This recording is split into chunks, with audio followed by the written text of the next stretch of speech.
As últimas do futebol. Você ouve agora. Jogo Rápido.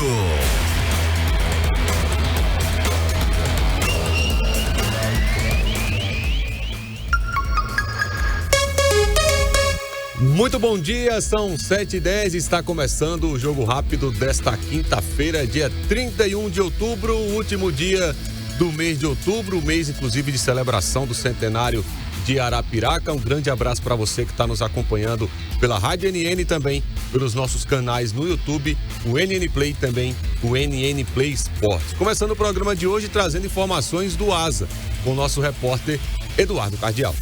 Ok, beleza? Tranquilo? Um forte abraço para você. Muito bom dia a todos que estão acompanhando o Jogo Rápido. E a direção do ASA segue nesse intenso planejamento visando o início da pré-temporada 2025. A direção do ASA está no CT do Bálsamo fazendo uma série de melhorias no CT para receber os jogadores.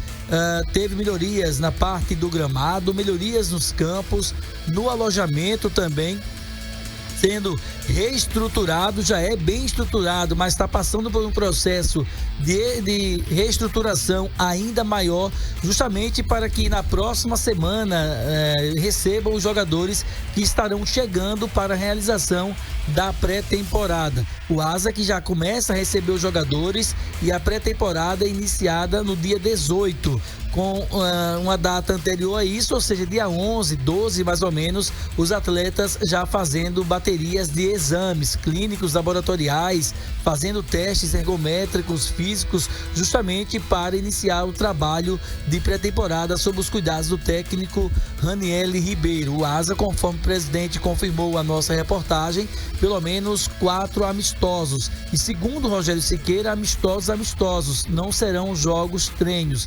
O que vai diferenciar de uma equipe para outra nesses amistosos é o início desses amistosos. O início desse amistoso, por exemplo, o início com um time tecnicamente um pouco mais inferior. Depois o ASA vai aumentando o nível até chegar ao quarto adversário no amistoso, para que a comissão técnica faça uma avaliação mais detalhada do elenco para o início da temporada, início das competições oficiais. Em relação a reforços, pelo menos mais 4 jogadores, um goleiro, um meia e 2 extremas. A direção do ASA trabalha com essa possibilidade e a qualquer momento pode anunciar o nome desses jogadores. Segundo Rogério Siqueira, presidente do ASA, os atletas estão em atividade, por isso que não podem ser divulgados agora, porque estão participando de competições. Com informações do ASA, repórter Eduardo Cardial. Muito bem, continuando com o Jogo Rápido desta quinta-feira, são 7h13. Vamos agora direto a Maceió para ouvir o comentário de hoje, a opinião de hoje do nosso comentarista Viderlan Araújo. Bom dia, Canhão.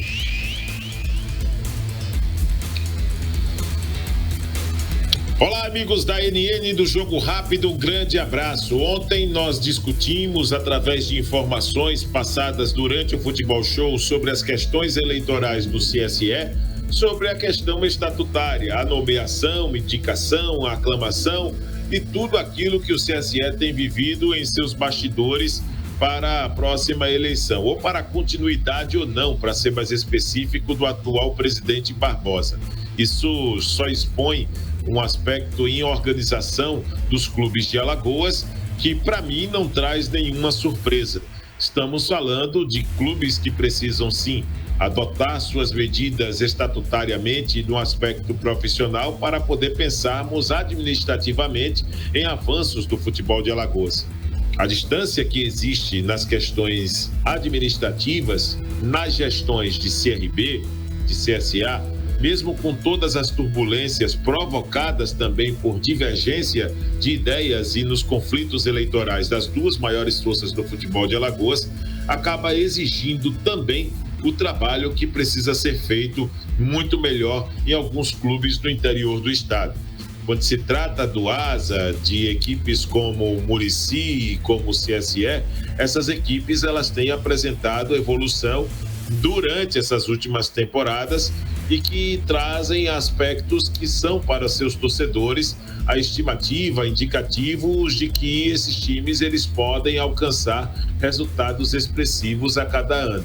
os demais clubes do futebol de Alagoas, eles apresentam, sim, dentro de uma margem de sofrimento e de uma maneira muito mais lenta em relação aos outros times citados, os seus métodos. O CSE, por exemplo, dentro de campo, conseguiu resultados satisfatórios, mas fora de campo precisa evoluir e muito quando se fala dessas questões, principalmente de papel participativo do seu corpo diretivo e também das escolhas, nomes, novidades que estão dispostos a assumir o clube. Centralizar em 5, 6 pessoas a capacidade de definir o futuro de uma instituição que tem um papel importante para uma cidade acaba sendo também uma iniciativa perigosa e que requer muitos cuidados na forma de pensar em quais os interesses desse momento, e que nós estamos vendo esses movimentos no CSE, em que deixa um ambiente também de muita incerteza para o próximo ano. Isso pode mudar a rota de um clube em termos de planejamento estabelecido pelo atual presidente Barbosa? Claro que sim. Gera dúvidas, inclusive, nos atletas já anunciados pelo clube para começar os preparativos, pensando também em 2025, na próxima temporada. E é por isso que nós estamos aqui fazendo observações, muitas vezes, e acabamos sendo também mal interpretados quando nós falamos dessa evolução, desse crescimento do futebol de Alagoas, que precisamos administrativamente também acompanhar os avanços do futebol para não ficar tão para trás ou utilizando uma forma retrógrada de administrar as nossas equipes, porque dentro de campo os resultados também dependem de maneiras e também de decisões mais atualizadas. Um forte abraço, uma ótima sequência de jogo rápido dentro do Comando 91. Estaremos de volta à noite em mais uma participação aqui no Futebol Show, na sequência da programação da NN. Muito bem, são 7h17, agora trazendo informações dentro do giro do placar esportivo. Falando primeiro do Brasileirão da Série A. Ontem, pela 17ª rodada, o Internacional, né? Porque o jogo foi no Beira-Rio, enfrentou o Flamengo e os dois empataram por 1-1. Era um jogo atrasado, inclusive, segundo quem comentou, quem acompanhou o jogo, não deu para comentar porque a gente estava no Futebol Show, mas eu ouvi muitos comentaristas ontem. Segundo eles, foi um dos melhores jogos do campeonato. O jogo aconteceu ontem lá no Beira-Rio. Então, com esse resultado, o Inter sobe uma posição. Ele vai agora a quinto, com 53. E o Flamengo, ele se mantém na quarta colocação, com 55. E agora os dois, claro, têm todos os dois, melhor dizendo, ambas as equipes têm todos os jogos já completos no Brasileirão da Série A. Trazendo agora informações da Libertadores. Já vou falar sobre o CSE também, que eu tenho informações sobre o CSE. Ontem nós tivemos o segundo jogo da semifinal, o jogo de volta entre Peñarol e Botafogo. O Peñarol venceu por 3-1, mas no agregado o Botafogo conseguiu aí um 6-3, porque venceu o primeiro jogo por 5-0. Eu já vi muita gente, inclusive comentaristas e repórteres, falando do Botafogo, que jogou mal, que nem no tempo de Thiago Nunes jogou daquela maneira.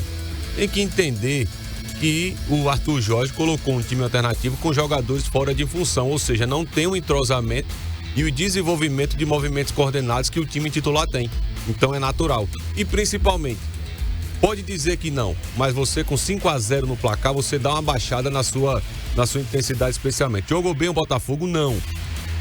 Mas existiram fatores e motivos para isso. O que importa é que está na final.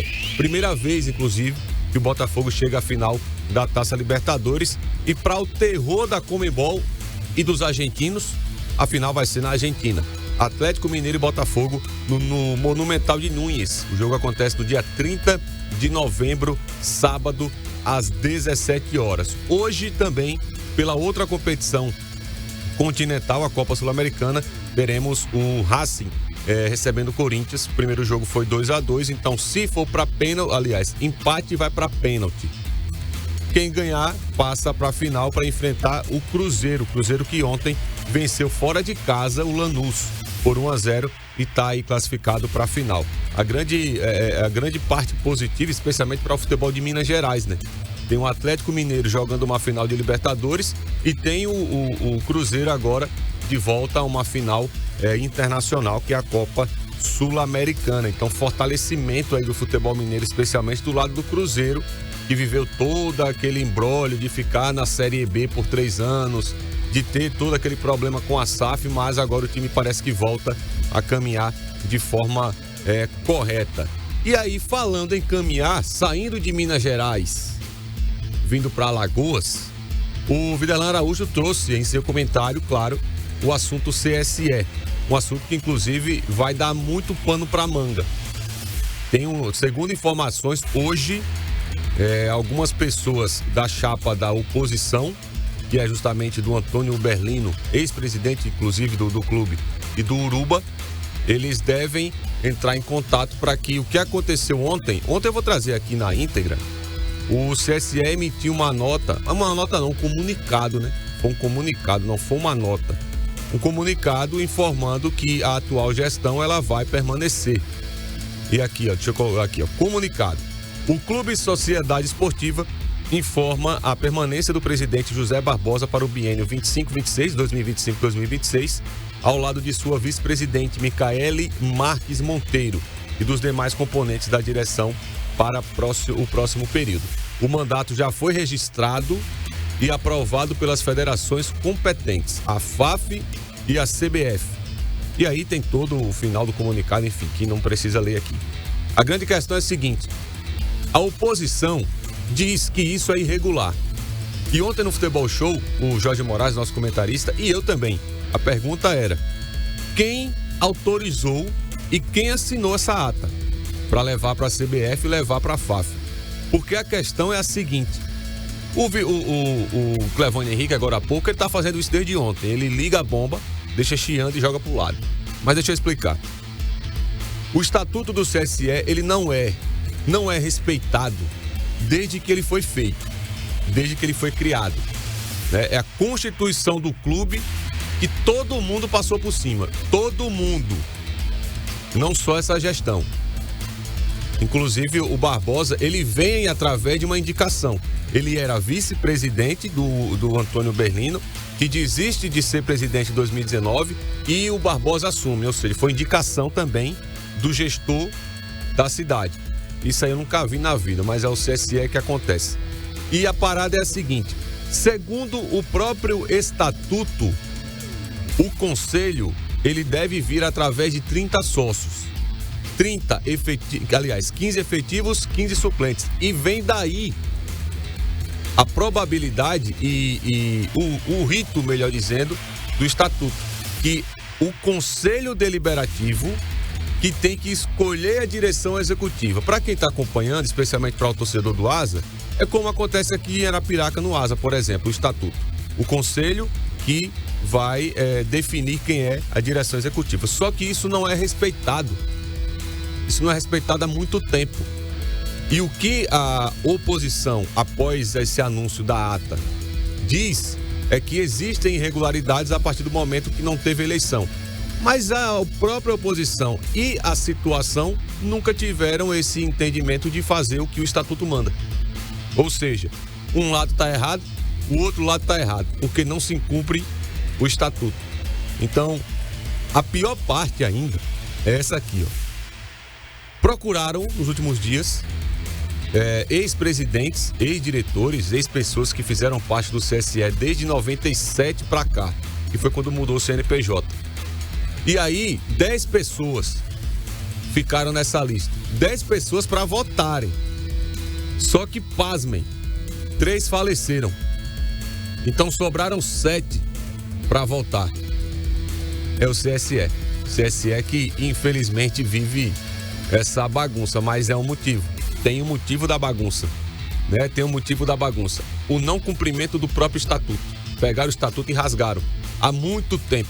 Inclusive, como nós falamos ontem no Futebol Show, as duas partes do CSE, tanto a situação com o presidente José Barbosa, quanto a oposição com o Antônio Berlino e também o Uruba, estão de portas abertas. Aliás, nós estamos de portas abertas para as partes falarem, né? Para não dizer que a gente está tomando partido de um ou de outro, porque não está acontecendo aqui. Nós estamos fazendo jornalismo sério. Então, quem quiser falar, o microfone vai estar aberto para falar sobre a situação do clube e sobre a situação dessa eleição. Só sei de uma coisa: acabou não, viu? não acabou com essa ata não, viu? Vai ter pano pra manga, pode ter certeza. Inclusive hoje, tem informação que hoje algumas pessoas vão entrar de novo, protocolar de outra forma para que essa ata não seja validada lá na federação. Enfim, parada complicada para o CSE, bagunça total, do 8 a 80 como sempre. Com essas informações, eu finalizo aqui o Jogo Rápido desta quinta-feira. Voltaremos a falar, melhor dizendo, de futebol para debater tudo do futebol alagoano e também do futebol nacional a partir das 19 horas dentro do Futebol Show. Grande abraço e bom dia.